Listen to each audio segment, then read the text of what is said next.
I'm going to speak on some of my experiences over the last 30 years in pro-life work. And also, I was interested to hear that it was the feast of Our Lady of Good Counsel, because it's also today, according to my calendar, the feast of Pope St. Cletus the Martyr, who was the second pope after St. Peter. Now, because of the very limited time we have, I've selected only a few of our many experiences. And I've tried to choose areas that I thought you people would be interested in. And to save time, I'm also going to be reading my talk. I find if I'm just talking, then it takes much longer. But if you want any more information on any of the topics that I'm discussing, you can always discuss it with me afterwards or with my husband.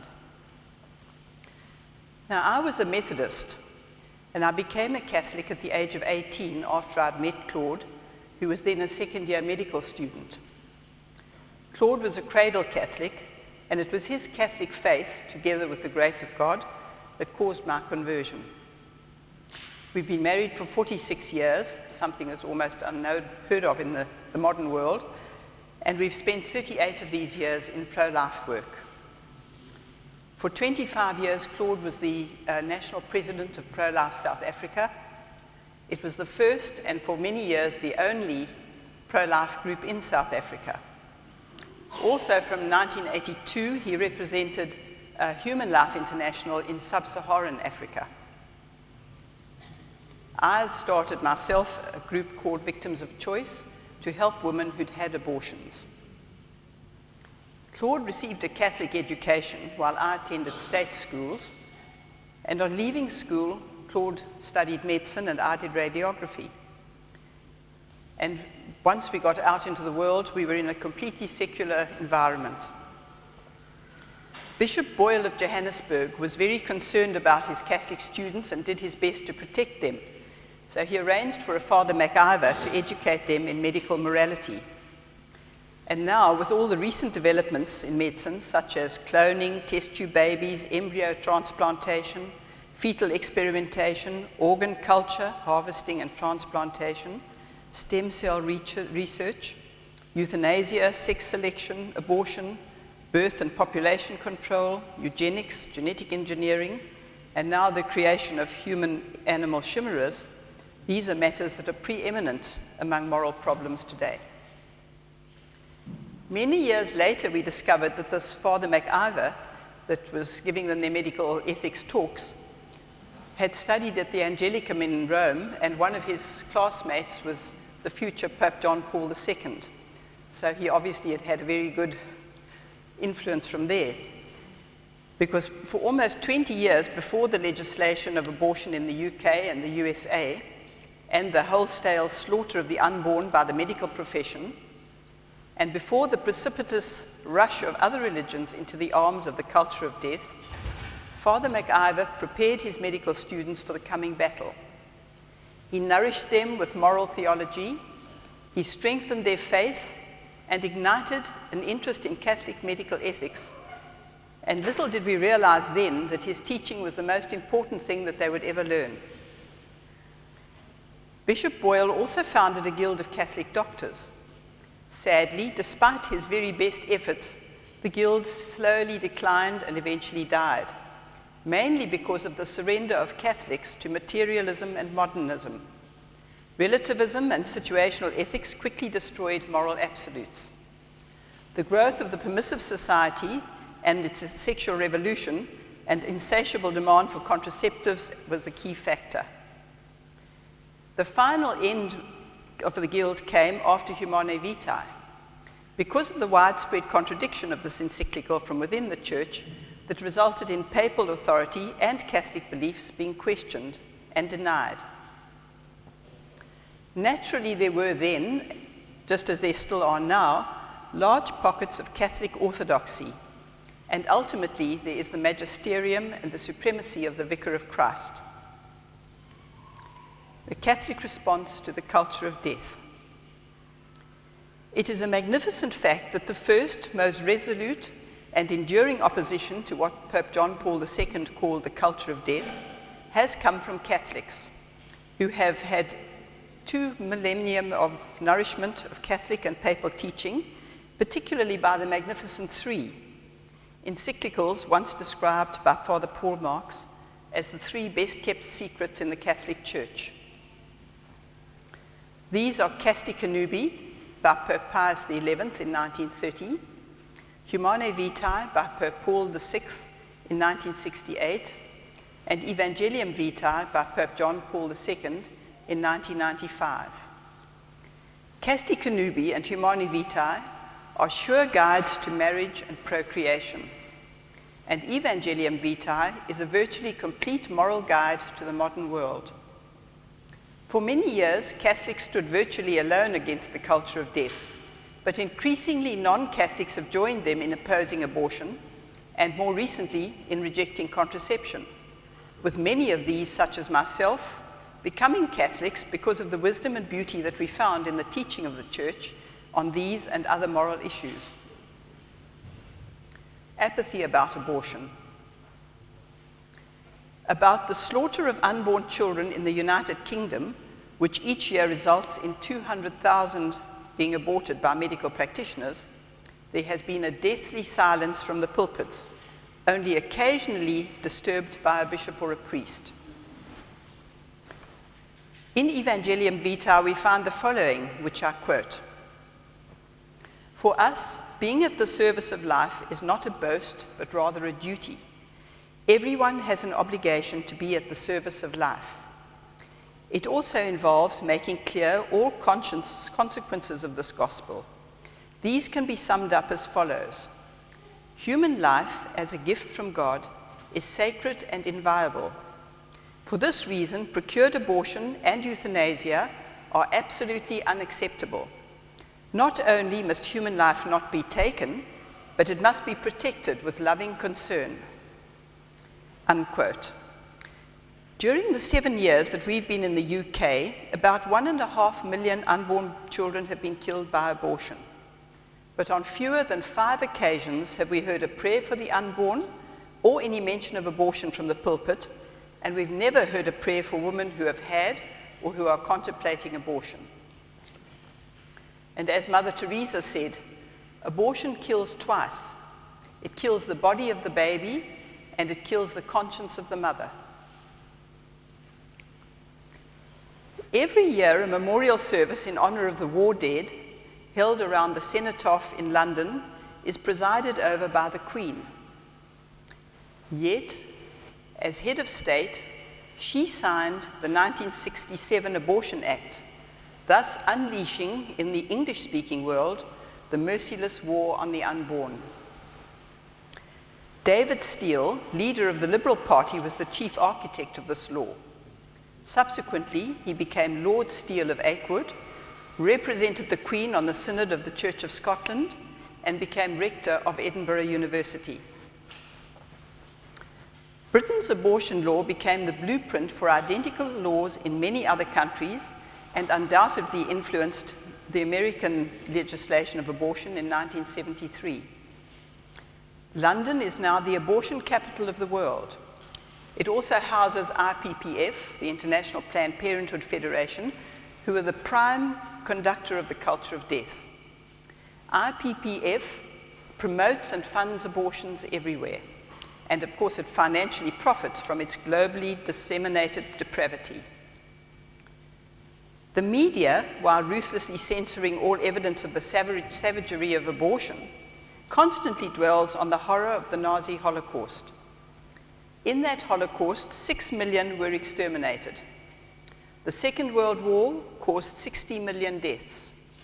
Yet every year now, doctors do 70 million surgical abortions, thus killing more human beings by abortion in a single year than the human beings killed during the 6 years of the Second World War.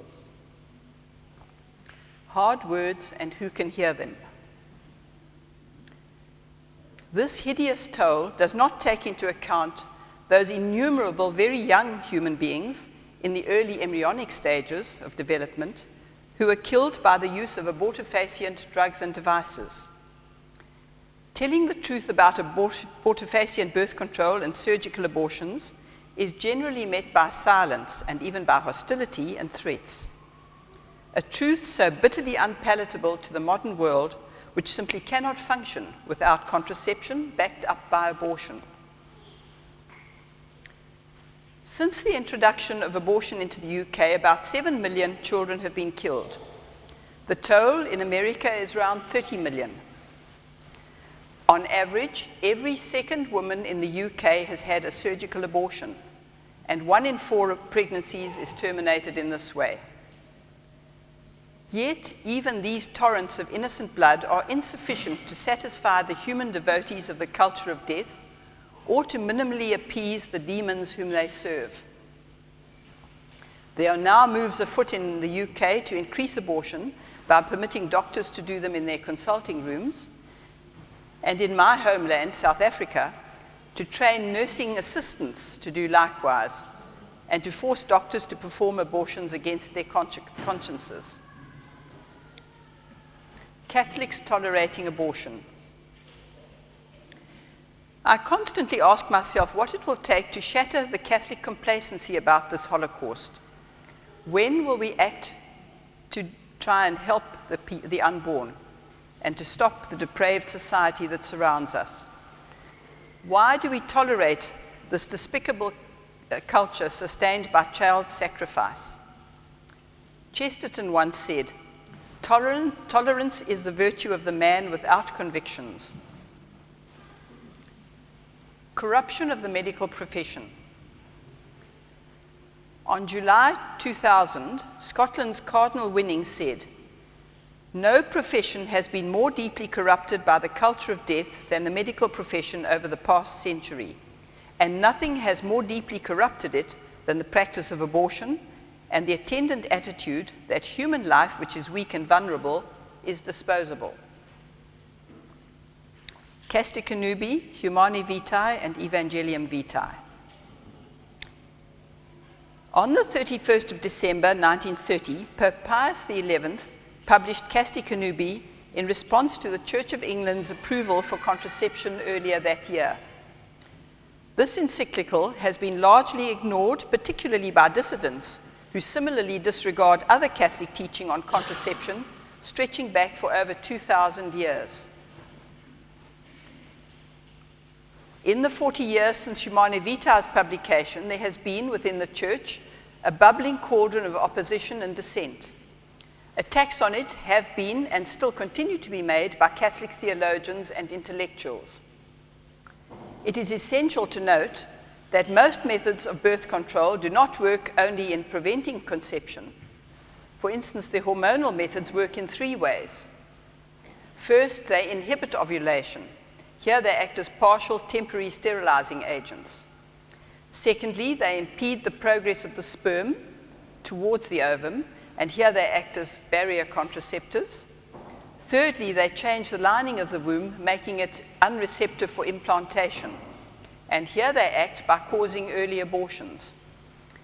So an intrinsic action of the pill, Norplant, and Depo-Provera is to prevent the implantation into the lining of the womb of very young embryos, some 7 days after the beginning of their lives at conception, and thus causing very early abortions. In using the morning after pill, which can be taken up to 3 days after unprotected sexual intercourse, the abortive action is the only one of the 3 mechanisms that is relied upon. Reading the pamphlet inside the pack of these so-called contraceptives will very quickly dispel any ignorance about their abortive action. The only varieties of birth control that can truly be called contraceptives are barrier methods and spermicidal agents. In their ongoing revolution against the authority of the Church, there is no way that those who support contraception can claim to be ignorant of this abortive action. If the Catholic Church had capitulated to the demands of society and of these dissidents and had allowed contraception, the Church would thereby have condoned, been directly involved in, and complicit in procuring early abortions. Meanwhile, other denominations and religions, to their everlasting shame, continue to march in lockstep with the legions of the culture of death. Obviously, the killing of human beings can occur at any stage of their antenatal or postnatal lives, and life can be snuffed out at seconds, days, months, or even years after its beginning at conception. Nowadays, babies are killed while in the actual process of being born, which means that by that indescribably barbaric procedure known as partial birth abortion. In this abortion, the baby's skull is perforated and its brain sucked out, just as it appears at the entrance of the birth canal.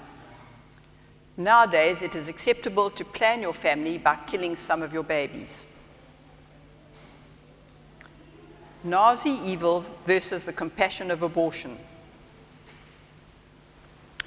Human beings are just as surely killed by abortifacient birth controls and devices as they were in the Nazi death camps and the Soviet Gulag. Then it would have been unthinkable for Catholics to support these atrocities.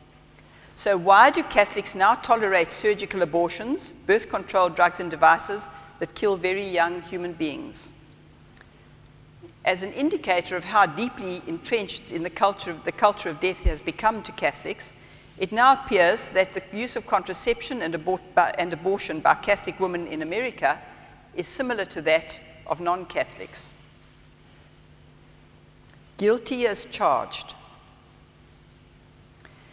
Examples of the betrayal of the gospel of life were all too evident during the last presidential campaign in America, when not more than a handful of bishops were willing to speak out against Catholic pro-abortion candidates or to deny these lackeys of the culture of death the right to receive Holy Communion.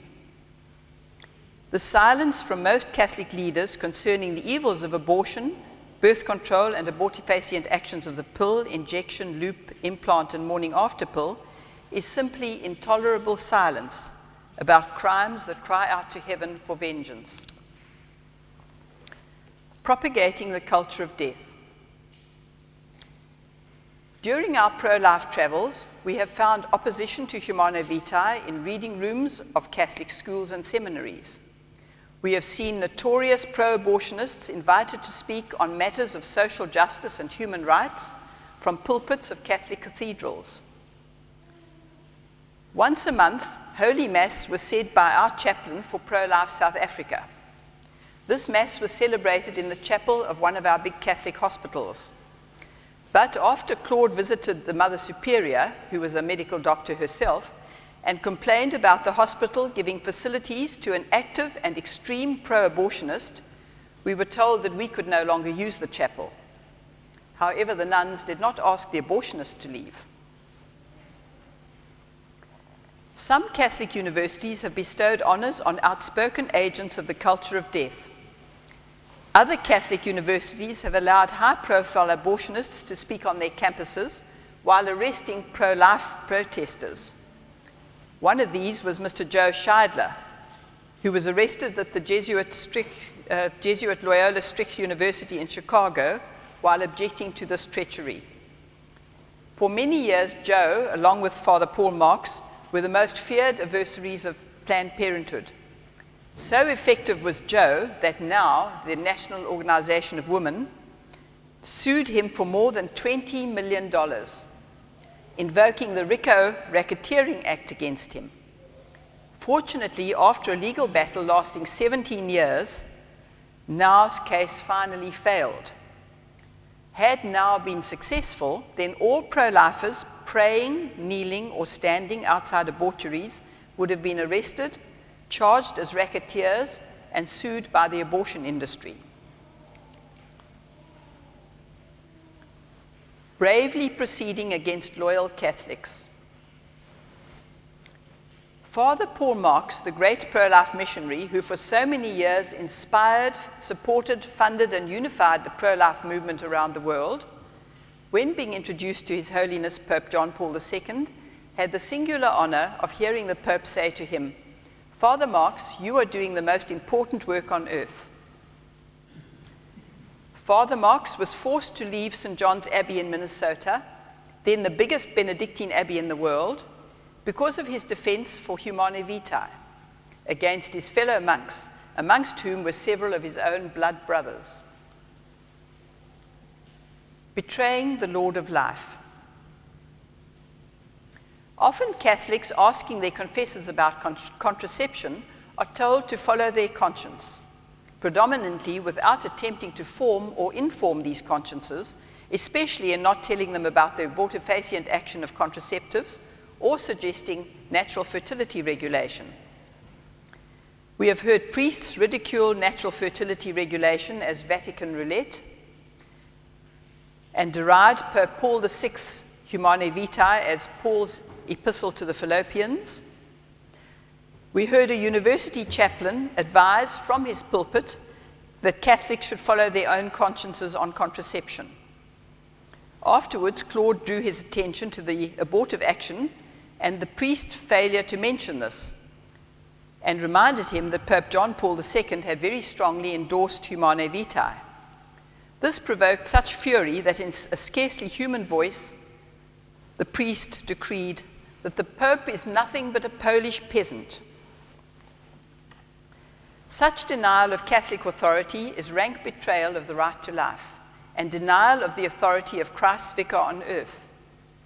In this, our Lord and his unborn children are not betrayed like a kiss, as poor Judas once betrayed him, but they are now persistently betrayed by theologians in sermons, editorials, and articles in publications, which are widely read and followed.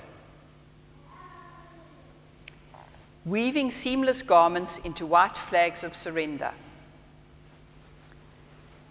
The seamless garment ideology was the brainchild of Cardinal Bernardine of Chicago.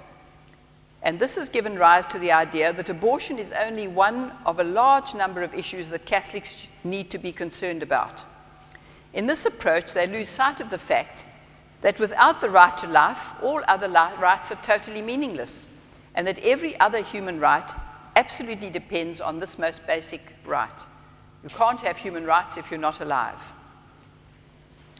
When society accepts the killing of unborn children, it capacitates itself to commit other atrocities.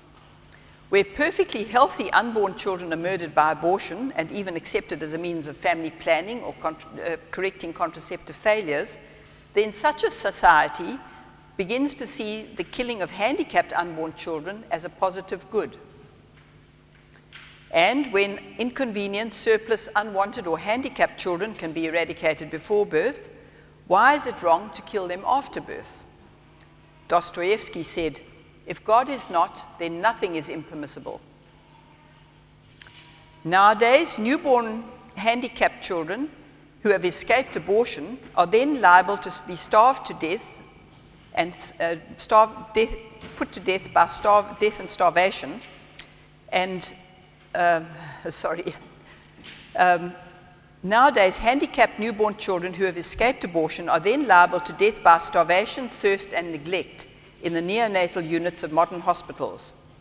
This process being astonishingly called the benign neglect of handicapped infants.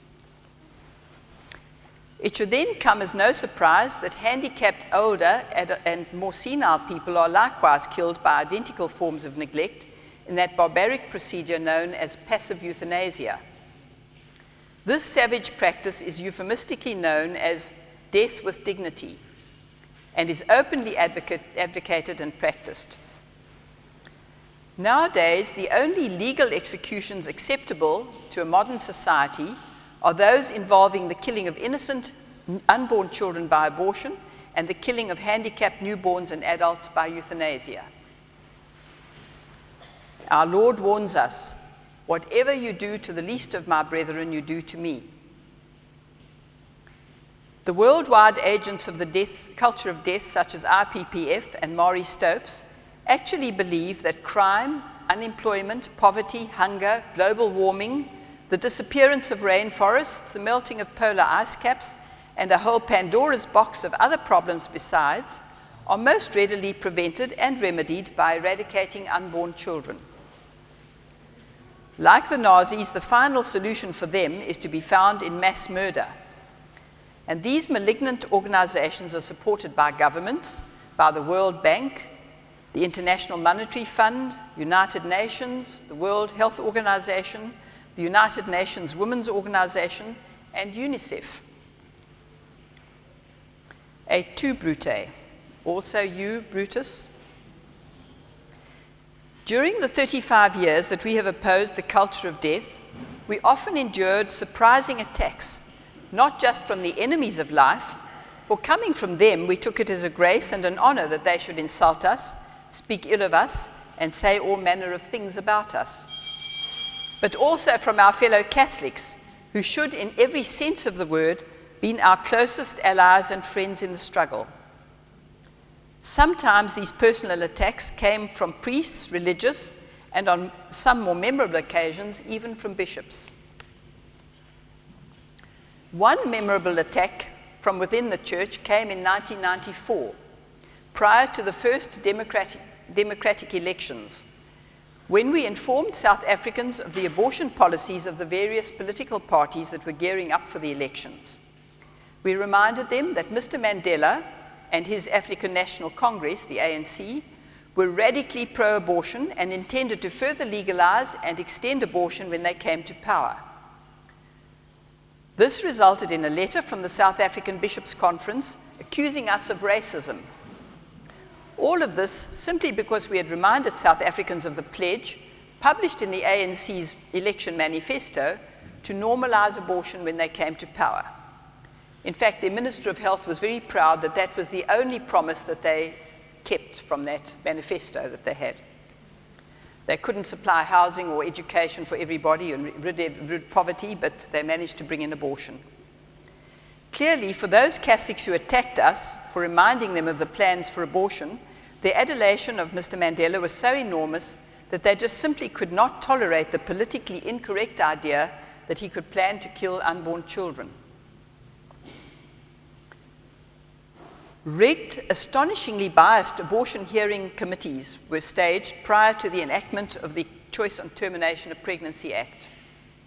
Planned Parenthood paid for these hearings, and they decided who would be allowed to appear. During these hearings, when Claude and I were making our representations, we were incessantly threatened, interrupted, and badgered while we were attempting to give our evidence. We discovered that for these hearings, Planned Parenthood transported rural family planning nurses to Cape Town, put them up in luxury hotels, loaded them with gifts, and thoroughly trained them in what they should say with the appropriate histrionics when they appeared at the hearings. The South African Broadcasting Corporation broadcast daily bulletins covering these interviews and these hearings. Needless to say, no interviews with pro-lifers were broadcast. And we noted that the South African broadcasting crew took their instructions from a Dr. Vera Helen Rees, who was the director of Planned Parenthood of South Africa, and whose husband, Mohammed Fazal Randera, was the Inspector General of Intelligence for the South African government. Dr. Rees also headed the Reproductive Rights Alliance and Love Life, a totally amoral sex education organization. The South African government awarded Planned Parenthood the contract to give sex education to South African school children, a real instance of the lambs being placed under the care of the wolves. Dr. Rees was also made head of the South African Medicines Control Board, thus opening the way to the introduction of RU 486, and she was given control of the South African Medical and Dental Council. In 2001, Queen Elizabeth, in her New Year's Honours List, bestowed on Helen Rees the Order of the British Empire, so that she's now a member of the Order of the British Empire. For a month prior to the final abortion, Claude visited members of Parliament. Many of them were Catholics, and most of them were personally opposed to abortion, but had been so threatened by the parliamentary whips and by Mr. Mandela's threat of expulsion from the ANC should they vote against abortion, that all of them voted for it. From some cabinet ministers, Claude received dire threats of grievous harm befalling us and our family if he did not stop his work. Never once during the many hearings that we had did the Archbishop or the Auxiliary Bishop of Cape Town attend, even as spectators, despite the fact that their diocesan offices were less than 100 yards down the road. Twice a day, a bishop, looking the other way, drove quickly past the pro-life picket standing outside Parliament without giving them a single sign of support. True to his election manifesto, in cooperation with the local agents of IPPF and against oft-surveyed wishes of the overwhelming majority of South Africans, Mr. Mandela ensured the passage of the despicable Choice on Termination of Pregnancy Act, the most liberal abortion law in the world outside of China. The chief whip of the ANC was a Catholic priest and a former secretary of the South African Catholic Bishops' Conference. After an overwhelming victory was accorded to the abortionists, members of the ANC alliance, including a Catholic nun, dressed for the occasion in her nun's habit, which she didn't normally wear, danced, ululated in exultation around Parliament. It was also truly remarkable that the only pro-life South Africa attempted, well prior to this final death blow, to contest the certification of South Africa's new constitution. We did this on the grounds that the inclusion of the reproductive rights in the Constitution was just another way of having abortion on demand and was a fundamental contradiction of the right to life, which was also in the Constitution. Since the passage of the Choice on Termination of Pregnancy Act, a conservative estimate is that more than 1 million unborn children have been killed by legal abortion in South Africa. Naturally, the vast majority of these are black babies, whose lives Claude and I, accused of being racist by our bishops, had tried to defend, and whose executions we are now forced to subsidize with our taxes. Perfecting averted gazes along the road to Jericho. Concerning peace, Mother Teresa said the following: "There will never be peace in the world until there's peace in the womb. How can there be peace when a mother can kill her own baby in her own womb?" In 2005, then 8 years into South Africa's abortion holocaust, and after an estimated 1 million aborted babies, we found on the website of the Justice and Peace Commission of the largest Catholic diocese in South Africa their mission statement. It did not even mention abortion. This reminds me of how a congregation in Nazi Germany were urged by their pastor to sing their hymns a little louder in order to drown out the boxcars transporting people to the death camps. During the Nazi Holocaust, the stench of death surrounded the camps, and we also discovered that Joseph Mendele, the angel of death of Auschwitz, seldom killed prisoners himself, being personally involved in less than 10 such murders. Yet, some modern doctors, not out of sheer terror of the SS, but simply for the money, easily kill in a single day twice that many by legal abortion. Many years ago, Claude went to Dachau with Dr. Siegfried Ernst, then president of the Lutheran Synod of Baden-Württemberg and co-founder of the World Federation of Doctors Who Respect Human Life. There was still a frightful stench near the gas chambers and crematorium, and the most piercing and deadly chill. Dr. Ernst, shortly before his death, was received into the Catholic Church by his longtime friend and ally, the then prefect of the Holy Office, Joseph Cardinal Ratzinger, now His Holiness Pope Benedict. In 1984, the World Federation of Doctors Who Respect Human Life held their first international conference. The planned venue for this was the Catholic University of Louvain. However, shortly before the conference, the university discovered that a talk on the moral problems of in vitro fertilization was on the agenda. So they were banned because Louvain was in the forefront of IVF research. Consequently, at the last minute, they had to find a new venue. They were made welcome at the Ostend Casino, where everything possible was done to help them, even being given a quiet room for a chapel where Holy Mass was celebrated. How the guardian angels of the University of Louvain must weep. After some 35 years in pro-life work, we never cease to be astounded by the apparent inability of so many of our fellow Catholics to detect that stench of the culture of death which blankets society. Furthermore, most fail to see the demonic thirst for blood so terrifyingly evident in abortion. They close their ears to the silent screams of the unborn. They will not rouse themselves to act against the appalling evil. In Psalm 113 we read, "They have mouths and yet are silent. Eyes they have and yet are sightless. Ears they have and want all hearing. Noses and no smell can reach. Hands unfeeling, feet unstirring. Never a sound their throats may utter." Elie Wiesel, Holocaust survivor and 1986 Nobel Peace Prize winner, said, "The opposite of love is not hate, it is indifference. Indifference is the epitome of evil." And when accepting the prize, he said, "Take sides. Neutrality helps the oppressor, never the victim. Silence encourages the tormentor, never the tormented. Lead kindly light amid the encircling gloom." There is the divinely inspired leadership of Christ's vicars in Rome. Naturally, there are many other noble exceptions to complacency about abortion and contraception in numerous parts of the world. Growing numbers of cardinals, bishops, and priests, laity and Catholic institutions such as the Franciscan University of Steubenville, the Christendom College in Front Royal, are befriending unborn children and their mothers.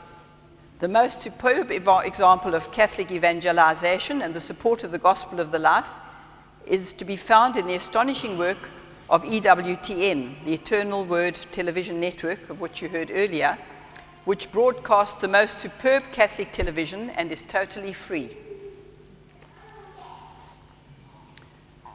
Finally, ora et labora, work and pray.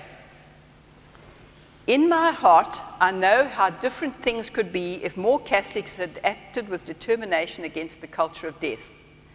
We could have then, I firmly believe that with God's help we still can, overthrow the culture of death and replace it with the glorious gospel of life. So what are we to do in order to combat these abominations in society and inside the church? How are we to rouse Catholics from their lethargy? We must be well informed, strong in the faith, knowing that without God we can do nothing, but that with him we can do all things. We must resist and oppose evil wherever we happen to find it, inside or outside the church. We must be faithful to the teachings of the Vicar of Christ and remembering Lepanto, with rosaries in our hands, enter this crucial battle for the civilization under the banner of Our Lady of Guadalupe, the international patron of the unborn. We must pray without ceasing, knowing that the devil, who is our enemy, goes around roaring like a lion to find his prey. We must be tireless and fearless activists for Christ in order to restore Christendom and return the world to its rightful ruler, Christ the King.